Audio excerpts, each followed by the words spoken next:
દયાળુ આજે 3 ભક્તોને આશીર્વાદ દેવાના છે. રાજકોટના ભાવેશભાઈ છે, આપણે સાંજની સભામાં દરરોજ હોય છે, એને ખુશાલીથી તમને આજે જમાડે છે. બીજા છે હરિભગત મોરબી પાસેના ઘાંટીદાના નટુ સાહેબ કહેવાય, તો આજે એ પણ તમને જમાડે છે. અને ત્રીજા છે આપણા બાળ મુક્ત યશ, અવારનવાર આપણા દર્શન આવે છે. એમના મમ્મીનો આજે પ્રભુ જન્મદિવસ છે. તો દયાળુ આ ત્રણેય ભક્તોને એવા આશીર્વાદ આપો, એ બધા કુટુંબ પરિવારના શરીર સ્વાસ્થ્ય સારા રહે આખા કુટુંબના, અને તમારી ભક્તિ ઉપાસનાનું બળ વૃદ્ધિ પામે, અને એમના જે કોઈ શુભ સંકલ્પ હોય મહારાજ તમારા આશીર્વાદ અને તમારી કૃપાથી પૂરા થાય.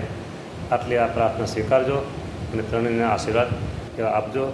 રાજી રહેજો, બધા ઉપર રાજી રહેજો અને રાજી રહેજો. દયાળુ જય સ્વામિનારાયણ.